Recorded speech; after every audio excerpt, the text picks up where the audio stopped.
Kamusta mga anime lovers? Bago magsimula ay shoutout sa ating mga awesome Lodi members Muamu Chup Chup. Mahigit 100 taon ang nakalipas ay pinagpapatay ang mga wizard dahil kinakatakutan pa ang mga mahika kaya nagpa siya ang isang lalaki na protektahan ng mga kapwa sa lamangkero kaya itinatag nito ang unang guild. Samantala sa present ay dumating ang 3 bagong miyembro ng Fairy Tail. Nag-combat test din sila Droy at Jet at kinawawa daw sila ng mga ito. Napakayabang pala ng lalaki dahil laos na daw ang mga pioneer ng guild at gagawin daw niyang mas sikat ang Fairy Tail hanggang sa siya na ang maging master kaya binatukan siya ni Laxus at pinagbantaang marami pa siyang kakaining bigas kaya tumakbo ang 2 lalaki na new recruit. Ngunit ang babae ay nanatili dahil crush niya daw si Natsu dahil iniligtas siya nito noon sa mga bandido. Giit ng master na si Natsu ay hindi pa makakabalik dahil ginagawa nito ang 100-year quest na wala pang nakakatapos. Nasa isang lugar sila na maraming magical energy na tila naging snow. Dahil nandito ang pakay nila na pinakaunang guild na Magia Dragon. Sila ay nasa kontinente ng Giltina na nasa itaas na bahagi ng mapa. Kalaunan ay nakarating na sila sa Magia Dragon Guild Hall at pagpasok ay nakita nila ang isang dragon na siyang may gawa ng request. Wala na daw mga miyembro dito dahil nagsimatayan na ang mga tao at wala nang may gustong sumali dahil naglabasan ng bagong mga guild.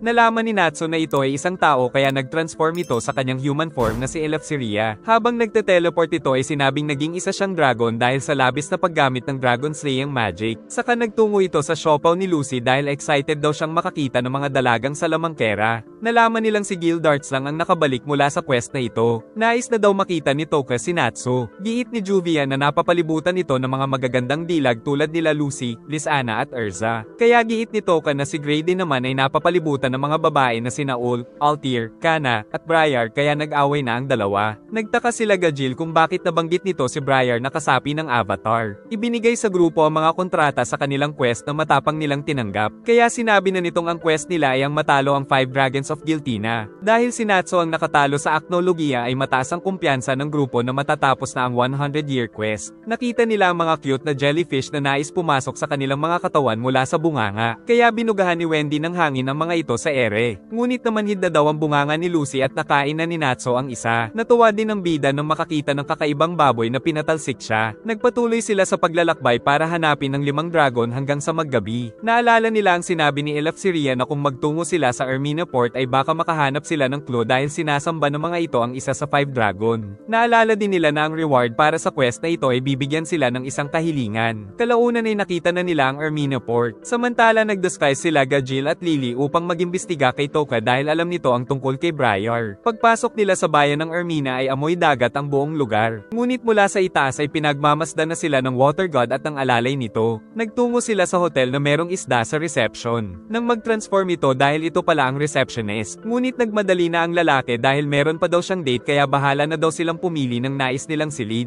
Pero nagbabala muna itong dapat ay inumin nila ang juice na nasa mga silid kung nais nilang makasurvive sa lugar saka ito umalis. Nang makita nila ang likido ay pinaghinalaan pa nila itong lason. Nagising si Grey na puno ng tubig ang lugar pero nakakahinga naman siya. Saka nakita na puro isda ang nasa lugar at natutuwa pa ang mga kasama. Giit ng receptionist na nakakahinga sila dahil ininom ang welcome drink saka ito nagpakilalang si Keshima. Nalaman ni Grey na mga isda pala ang tunay na anyo ng mamamayan dito. At halata namang nag-e-enjoy dito ang grupo. Giit ni Grey na pakay nila ang water god ngunit biglang nagalit si Keshima. Dahil dito ay nagalit sa kanila ang mga isda at tinanggal pa ng isa ang bikini ni Lucy. Giit ni Keshima na katulad lang nila ang mga tao na karaang araw saka sila hinabol ng mga isda. Nalaman nilang water magic din ang gamit ni Toka. Saka nakita nila Juvia at Gajil na may buntot ito pero biglang nawala. Samantala nagtungo si Jelal sa Sabertooth dahil hinahanap niya ang babaeng si Toka. Nagtago sa madilim na lugar sila Natsu upang hindi sila mahanap ng mga isda. Kinukuha naman ng bida ang scarf niya kay Lucy kaya ginamit na lang nito ang Aquarius form. Saka nagpa siya ang grupo na alamin muna ang istorya bago sila umaksyon pero nais talagang kalabanin ni Natsu ang water dragon. Nagpanggap sila ng mga isda gamit ang kakayahan ni Gemini ngunit naiiyak si Wendy dahil siya lang ang jellyfish. Nakita ni Keshima si Grey ngunit hindi naman siya nito nakilala. Nakarating naman sa nakakulong na tao sila Natsu, saka dumating ang water god para kainin siya ngunit nakatakas ito at biglang hiniwa ang kulungan. Saka sumugod kaya inatake siya ng dragon. Napakatindi ng labanan ngunit tumatawa lang ang babae, saka ito naglabas ng Dragon Slayer blades na siyang walang hirap na pananghiwa sa water god kaya napamangha sila Natsu. Saka kinain nito ang katawan ngunit nalaman nalaman niyang hindi ito ang Water God. Kaya sila Natsu ang nais nitong pagbontonan ng inis. Giit ng babae na siya ay 5th generation Dragon Slayer na nagkaroon ng magic sa pagkain ng mga dragon kaya matatawag din siyang isang Dragon Eater. Kaya nais niyang kainin ng 5 Dragon Gods upang mas lumakas. Saka nagpakilala itong si Kiria the Blade Dragon mula sa Diabolos Wizard Guild. Umatake ito na sinalag ni Natsu, ngunit hindi siya makagamit ng apoy sa ilalim ng dagat. Kaya gumamit si Lucy ng magic ni Aquarius pero hiniwalang ito ng kalaban. Saka isinunod pa nito ang damit ng dalaga. Agad namang gumamit ng Virgo form si Lucy ngunit sinugod na siya nito at sinalag naman ni Gray. Giit ni Manager Kishima na isang mensahero lang ng Water Dragon God ang pinatay nila. Nakatakas sa yelo si Kiria at biglang nawala ang shorts ni Gray pero hindi daw si Kiria ang nanghiwa nito. Nang dumating si Erza ay natuwa si Kiria dahil nais niyang makipaghiwaan. Ngunit pag-atake ni Titania ay dumating si Mad Mole at pinrotektahan si Kiria. Giit ni Kiria na isang Dragon Eater din si Mad Mole na isang pinakamatigas na nilalang sa buong mundo. Kalaunan ay nagsimulang maglaho ang tubig sa lugar saka dumating ang pakay nilang si Merkphobia the Water Dragon God. Giit ng Water God na kailangan na nilang umalis pero nais siyang kalabanin ni Kiria kahit pinipigilan ito ni Mad Mole nang biglang magkaroon ng abo sa paligid dahil pilit silang kinukuha ng kakampi nilang si Squallion. Giit ni Natsu na nais nilang malaman ang katotohanan kung isasagawa ba nila ang request ni Eleftheria. Dahil sa sinabi ng bida ay nilagyan sila nito muli ng tubig at ipinag-utos kay Manager Kishima na ituring niyang panauhin ang mga ito saka inanyayahan sila sa kanyang templo. Pagdating nila sa templo ay merong hangin sa loob nito. Nagtaka si Caramel kung bakit inanyayahan ni Merkphobia ang mga ito sa templo. Mapapansing galit si Caramel sa mga tao pero giit ng Water God na isa ring tao si Caramel pero mula nang iligtas niya ito sa lumubog na barko ay naging loyal na ito sa kanya. Pinakita rin ni Merkphobia ang kanyang mga pananim upang may makain ang mamamayan. Meron din silang center para sa mga gamot at saka guard tower upang makapagligtas ng mga taong nalulunod. Nalaman nilang mabait pala si Merkphobia. Giit ng Water God na noon ay marami rin siyang pinatay at baka nadamay ang pamilya ni Eleftheria kaya target siya nito hanggang ngayon. At natutunan niya lang daw na pahalagahan ang buhay mula nang dumating si Caramel. Pero kailangan pa rin daw niyang maglaho dahil hindi niya na makontrol ang kapangyarihan kaya nalulubog sa tubig ang bayan kaya napilitan din siyang gawing isda ang mga tao para makasurvive sila sa tubig.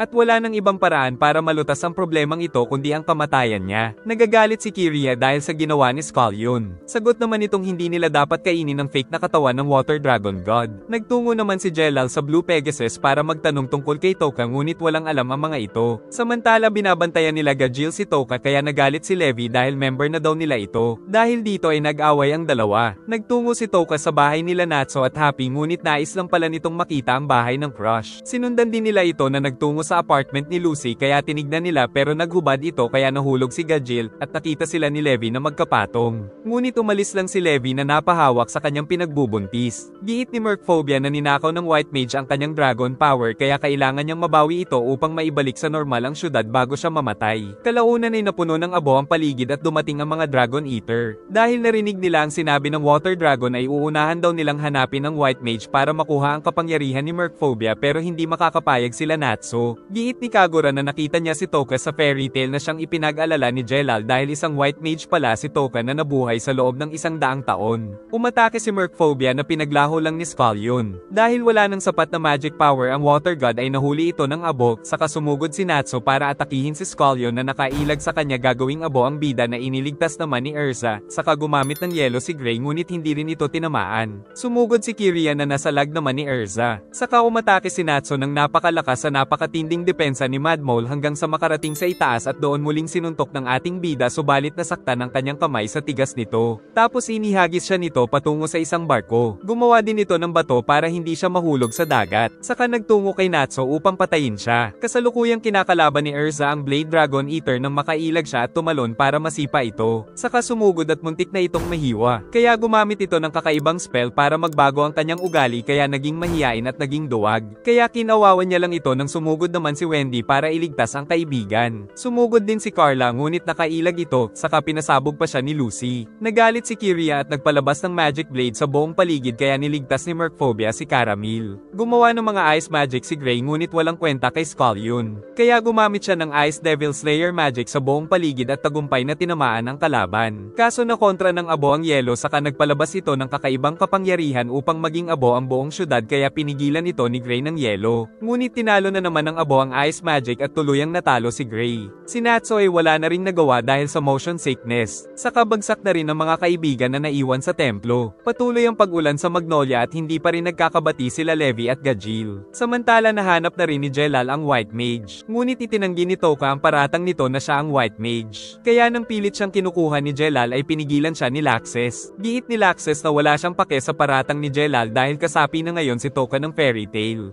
Samantala ginawang alaga ni Kiria si Erza dahil tinanggal niya ang tapang nito, at dinala niya ito kina Natsu at Wendy na nagtataka sa nangyari kay Erza. Naglalakbay sila Lucy nang dumating si Brandish at ibinigay sa kanila si Gray. Giit ni Brandish na nabuwag na ang 12 Shield of Spriggan dahil sa pagkamatay ni Ziref at ang naging hari ay si Agil na meron talagang royal blood. Nag-retire na si Demaria at sila Inbel at Nineheart ay nakulong dahil nais nila ng digmaan. Ang iba pang kasamahan ay namatay kasama na rin si August. Sa kabila nito ay nais humingi nila Lucy ng tulong pero tumanggi ito. Sa halip ay sinabing hinahanap niya ang susi ni Aquarius na nasa kontinenteng ito. Pag-alis ni Brandish ay binalik niya sa normal si Gray na pamatong kay Lucy kaya naramdaman ni Juvia na may umaahas sa crush. Giit ni Lucy na unahan na lang daw silang makahanap sa susi ni Aquarius. Samantala napapaisip si Jelal kung ito ba talaga ang White Mage. Habang natutulog si Kiria ay nakatakas si Erza pero hindi niya ito pinatay dahil hindi siya isang duwag. Nagtungo siya at pinakawalan ang dalawa ngunit nanghihina pa rin sa motion sickness. Nang biglang umangat ang kanilang barko dahil kay Brandish kaya makakalaban na rin sila Natsu. Umatake ng fire breath ang bida na kinontra ng abo ni Scullion. Kaya gumamit ng hangin si Wendy saka ito binanatan ni Natsu. Nagpasalamat si Toka ngunit nakita ni Gajil nang ngumiti ito. Saka sinabi ni Laxes na kailangan itong sabihin kung meron man siyang inililihim dahil parte na siya ng pamilya. Nagkaharap na naman sila Kiria at Erza gamit ang husay nila sa paggamit ng kanilang mga espada. Nagtungo si Toka kay Jelal at sinabing nais niyang paghiwalayin ng fairy tale dahil ayaw niyang nagtitipon ng malalakas na magic sa isang lugar. At dahil sa gabal si Jelal ay hinigop nito ang kanyang magic power. Ngunit pinigilan ni Toka ang sarili dahil siya ay may dalawang katauhan. Saka dumating si Gajil para hulihin ito. Samantala patuloy ang bakbakan ng dalawang mahilig sa espada nang mawasak ni Kiria ang espada ni Erza. Ngunit nagkaroon ito ng bagong espada na may Dragon Slayer magic na ipinalagay niya daw kay Wendy. Tinanggal naman ni Wendy ang mga abo ng kalaban saka nakipagsabayan ng suntok si Natsu pero napakatigas ni Mad Mole. Subalit dahil sa init na ibinigay ng bida ay nag-apoy at sumabog ang buong paligid.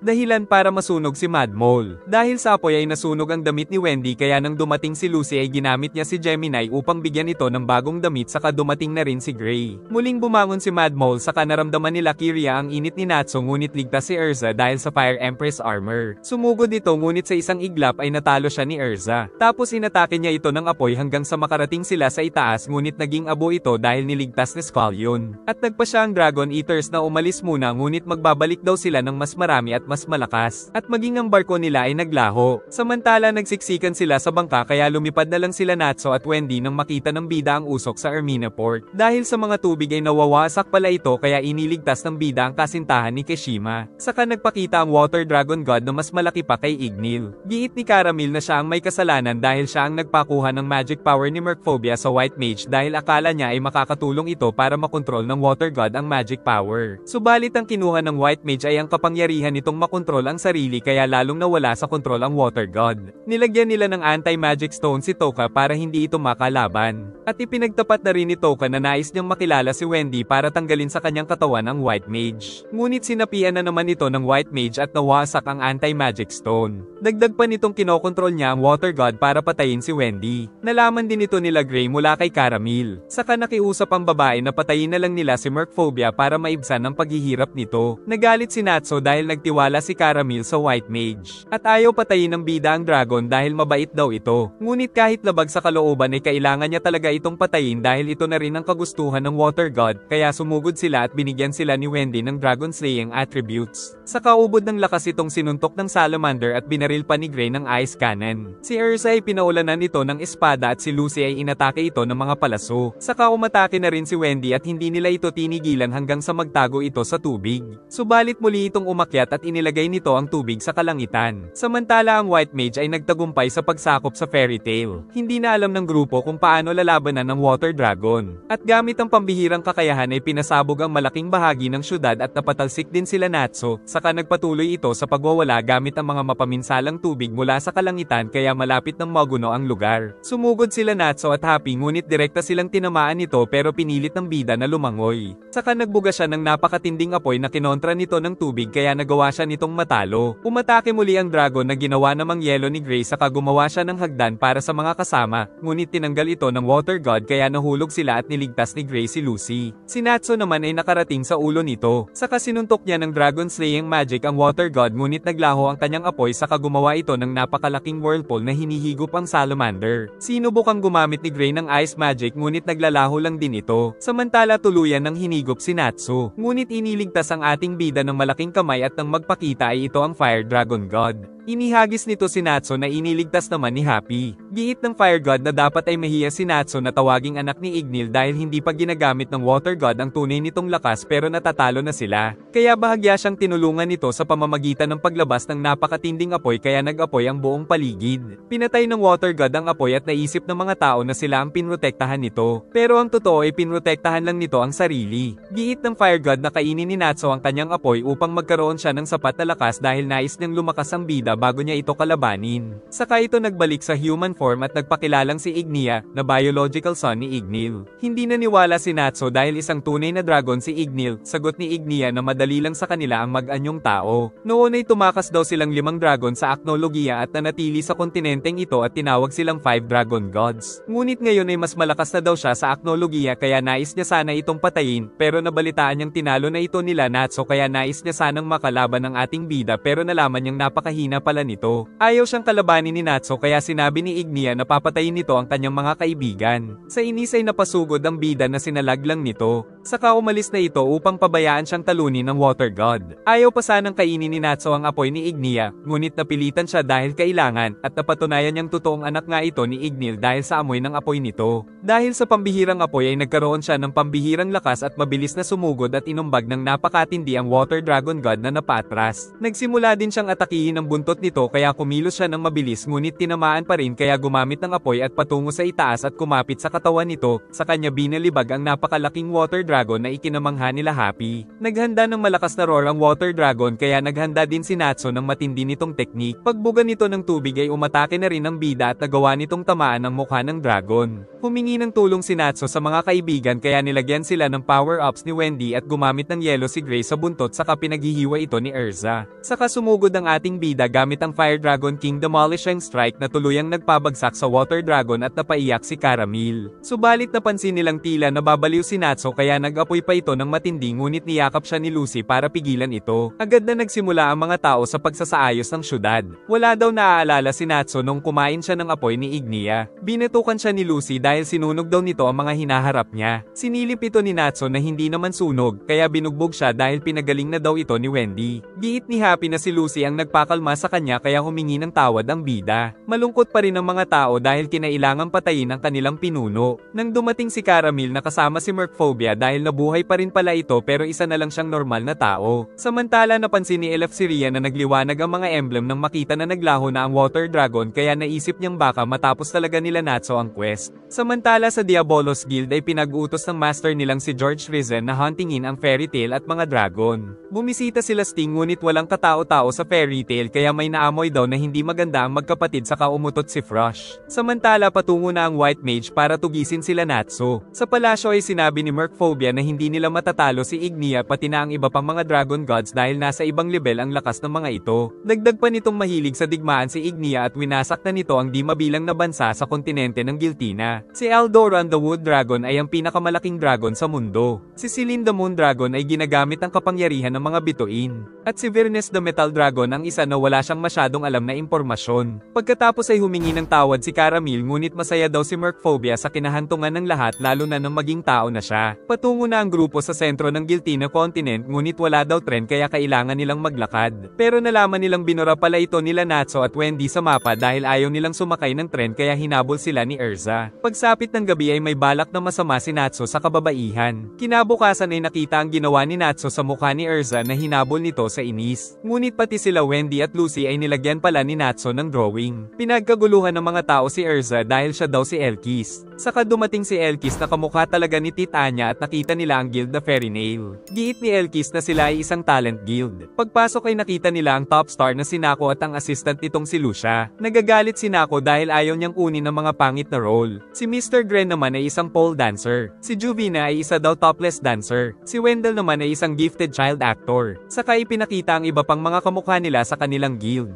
Isang stage actress daw si Elkis pero kinakabahan ito sa next na role. Samantala hinila ni Nako si Lucia para bigyan ng parusa pero nang sundan ni Lucy ay nag-boom-boom pala ang dalawa. Pagsakay nila sa tren ay naalala ni Grace si Juvia. Ngunit iba ang kinikilos ni Erza dahil ito pala ay si Elkis at si Erza ay nag-perform daw sa stage ngunit natanggal din siya agad kaya naglakbay na muli sila at huminto sa terminal ng Rainhill. Nagpahangin muna si Gray nang makita si Lady Juvina at tinanong siya kung nais makita ang kanyang hinaharap. Tinukso nito si Gray tungkol kay Juvia at nang malaman na hindi sila magkasintahan ni Juvia ay niyaya siya nitong mag-date. Nalaman nila sa isa't isa na may lihim silang pagtingin sa mga kapareha at bago ito umalis ay pinakita ni Juvina ang malalaking mga siopaw sa nanglaking mga mata ni Gray. Giit ni Gray na hindi nito tulad si Juvia dahil meron itong peklat sa tiyan. Saka dumating si Mr. Gren na kasintahan na pala nito. Sinabi ni Juvina na hindi siya topless dancer dahil niloloko niya lang si Elkis. At sinabing secret lang nilang pinakita ang mga siopaw sa kanya. Kaya pagbalik sa tren ay hindi makalimutan ni Gray ang nakita at na-miss niya pa si Juvia. Nang dumating si Juvia dahil sinundan sila nito, nakarating na sila sa malaking syudad ng Drosil na sentro ng Giltina kaya balak muna nilang mag-relax. Pagsapit ng gabi habang naglalakad sila ay sinabi ni Gray na maghintay na lang si Juvia dahil mapanganib ang kanilang quest. Nang magtanong si Gray tungkol sa guild ay tila na blanco si Juvia at ang naaalala niya lang ay kailangan nilang mag-ingat sa White Wizard saka ito nawala ng malay. Saka nagkaroon pa ng lindol pero walang pake ang mga tao. Napansin ni Lucy na tila isang kamay ang itsura ng mapa dahil nasa kamay pala sila ni Aldora na pinakamalaking dragon sa buong mundo pero hindi nila inaasahan na ganito kalaki. Dahil kay Juvia ay nag-alala sila sa guild. Naisip din nila kung kailangan nilang patayin si Aldoran ay manganganib din ng mga syudad na nasa katawan nito. Kinabukasan ay nilapitan sila ng isang matandang lalaki na ipinasyal sila sa iba't ibang lugar doon. Saka dinala sila nito sa simbahan at pinapasok sila, ngunit kinulong sila nito dahil nilabag daw nila ang pamantayan ng White Wizard.